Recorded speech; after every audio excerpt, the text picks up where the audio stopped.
నమస్కారం. నా పేరు ఎస్సి సుబ్బారావు. నేను ఏపీఎస్ఆర్టీసీ రిటైర్డ్ ఎంప్లాయీస్ అసోసియేషన్ యొక్క రాష్ట్ర అధ్యక్షుడిని.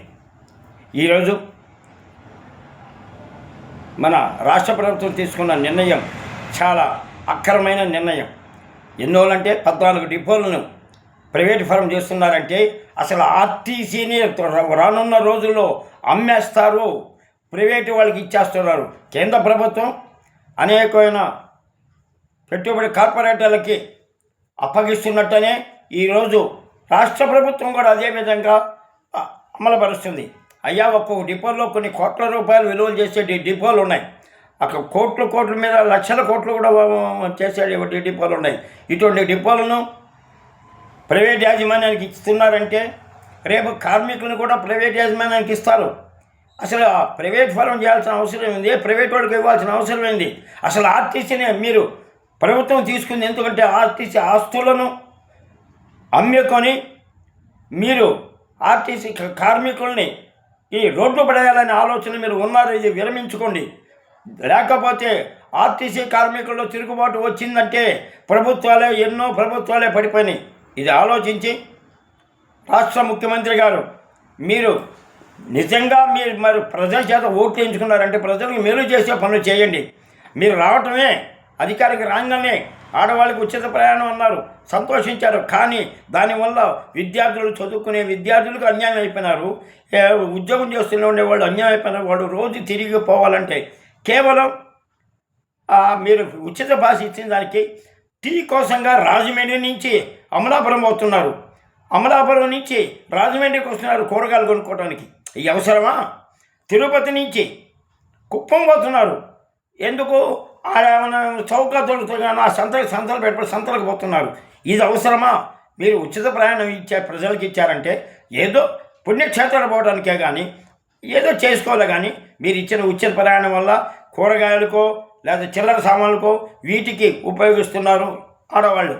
దీనివల్ల చాలా ఇబ్బంది పడుతుంది. ఆర్టీసీ నష్టంలో కూడా వచ్చింది. కానీ మీ ప్రభుత్వం ఆర్టీసీ నష్టాన్ని పోడ్చటంలా ఈరోజు ఎందుకు మీరు అమ్ముతున్నారు?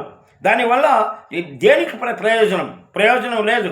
మళ్ళా ఏదో 750 పోస్టులు 7,000 పోస్టులు ఈ పోస్టులు ఇస్తానన్నారు. ఒక్క పోస్టింగ్ లేదు.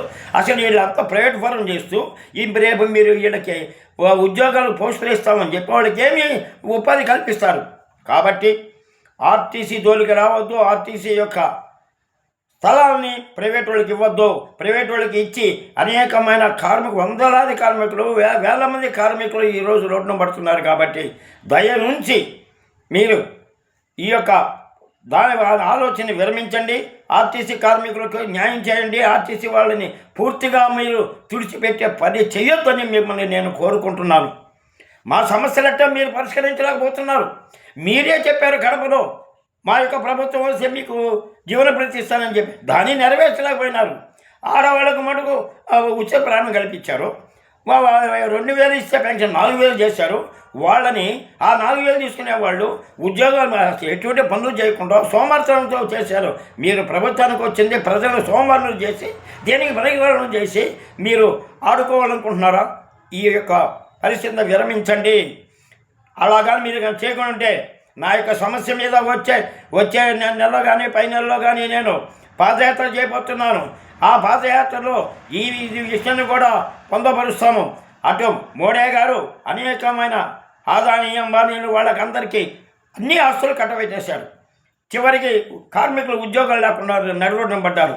శ్రీ సిటీ ఇచ్చారు. శ్రీ సిటీలో స్థానికులకు ఉద్యోగాలు అన్నారు. ఆ స్థానికుల ఉద్యోగాలు తీసేసి బీహార్ నుంచి బెంగాల్ నుంచి అంటే నీ యొక్క నార్త్ సైడ్ ఉన్న కార్మికులు నిరుద్యోగులు ఉన్నారని చెప్పి వాళ్ళందరినీ ఈ పక్క పంపించారా? ఇది స్వార్థం కాదా? ఇది స్వార్థం కదా? అంటే ఇక్కడ ఉండేవాళ్ళు పస్తులతో అల్లారండి, అక్కడ ఉండేవాళ్ళకి మటుకు కూడబెట్టండి అనే నిర్ణయాన్ని ప్రభుత్వాలు మార్చుకోవాలి నేను సూచిస్తున్నాను. ప్రాధాన్యపడి చెప్తున్నాను. ఈ విషయాన్ని మీరు ఆర్టీసీ ఆస్తులను అమ్మొద్దు. ఆర్టీసీ ఆస్తులను ప్రైవేట్ వాళ్ళకి ఇవ్వద్దు. ఆర్టీసీ బస్సులను అసలు ప్రైవేట్కి తీసుకొని మీరు జాబులు చాలామంది కడుపు కొట్టారు. మీరు ఏ రోజైతే వన్ మ్యాన్ ఆపరేషన్ పెట్టారు, కండక్టర్లు లేకుండా చేశారు, కొంతమంది నిరుద్యోగులు ఎంతమందో ఈరోజు ప్లాట్ఫారం మీద ఉద్యోగాలను తిరుగుతున్నారు. అదే కానీ బస్సు కండక్టర్ డ్రైవర్ ఉంటే వాళ్ళు ప్లాట్ఫామ్ ఎదిగారు. ఇప్పుడు తెలంగాణలో ఒక చూడండి, అదే విధంగా తయారవుతాం మీలాగిన, కానీ వాళ్ళు కండక్టర్ని అందరినీ తీసేయాల. ఇప్పుడు కర్ణాటక చూడండి, అదే ఎవరిని కూడా తీసేయాల, కానీ మీరు తీసేస్తున్నారు. ఇది తప్పు. వన్ మెన్ ఆపరేషన్ పెడుతున్నారు, నాన్ స్టాప్ అంటున్నారు. ఇవన్నీ మీరు చేసేవన్నీ మీరు కార్మిక వ్యతిరేక విధానాన్ని తీసుకొస్తున్నారు. మీరు ఒకవేళ తీసుకొస్తే రేపు మాకు ఎస్ఆర్బీఎస్ అనేది ఉంది, ఆ ఎస్ఆర్బీఎస్ని ఎగ్గొట్టాలనా? మా యొక్క మేము ఆ రోజుల్లో సంపాదించుకున్న డబ్బుని పెట్టుకున్న డబ్బును కూడా మీరు ఎగ్గొట్టాలనా? ఇది పద్ధతి కాదు. మా సమస్యల్ని పరిష్కరించకపోతే మీరు వీటిని అమ్మాల్సిన మీరు ఎవరు ఆ యొక్క పెన్షన్లు పెంచమని ఎవరు అడగల, సోమవారం పూజలు చేయమని ఎవరిని అడగల. అనేక రకాలుగా డబ్బులు సంపాదించుకొని భూముల్ని కొలగొట్టేసి మీ ఆస్తుల్ని ఏమన్నా పెంచుకోవడానికి చూస్తున్నారు కావాలి. ఇది తప్పు. ఈ విధానాన్ని మార్చుకోండి అని విన్నవిస్తూ సెలవు తీసుకుంటున్నాను. నేను ఏపీఎస్ఆర్టీసీ రిటైర్డ్ ఎంప్లాయీస్ అసోసియేషన్ యొక్క అధ్యక్షుడిని మరియు ఆంధ్రప్రదేశ్ కేకేసి అంటే అసంఘటిత కార్మిక ఉద్యోగ కాంగ్రెస్ యొక్క నేను అధికార ప్రతినిధి మరియు సౌత్ జోన్ ఇన్ఛార్జిని ఆంధ్రప్రదేశ్కి. కాబట్టి మేము కాంగ్రెస్ వాళ్ళందరూ ఆ రోజు కాంగ్రెస్ వాళ్ళు ఉండబట్టే అనేక మంది కార్మికులకు న్యాయం జరిగింది. కాంగ్రెస్ వాళ్ళు ఉండబట్టే ప్రజలు సురక్షితంగా బతికారు. ఇప్పుడు మీరు కాంగ్రెస్ పార్టీని ఏ రోజైతే ప్రజలు కాదనుకున్నారో కష్టాలు వచ్చేసినాయి, అధిక ధరలు పెరిగిపోతున్నాయి, మరి అనేక రాయితీలు కూడా పోతున్నారు. మీరు రీఎంబర్స్మెంట్ విద్యార్థులకు రీఎంబర్స్మెంట్ కూడా ఇవ్వటం లేదు మీరు. కాబట్టి దయచేసి మరొకసారి నేను చెప్తున్నాను, మీరు ప్రజల జోలికి రావద్దు, ప్రజల్ని అన్యాయం చేయొద్దు, ప్రజల్ని నిరుద్యోగులు చేసే బజార్ మీద చెప్పొద్దు. మీరు ఇచ్చే వృత్తులకి ఇచ్చే దాన్ని కూడా పెన్షన్ కూడా అనేక రాయితీలు పెట్టారు. కొంతమందికి పెన్షన్ కూడా రావటం లేదు. ఇల్లు ఉంటే పెన్షన్ లేదంటారు, కొడుకు కారు ఉంటే పెన్షన్ లేదంటారు, భార్య ఉద్యోగం చేస్తుంటే పెన్షన్ లేదంటారు. ఈ నిబంధనలు పెట్టడం ఎందుకు, ఇవ్వటం ఎందుకు? మీరు మా యొక్క ఆ యొక్క ఆస్తులన్నీ ఆర్టీసీ ఆస్తులను అమ్ముకోవటం ఎందుకు?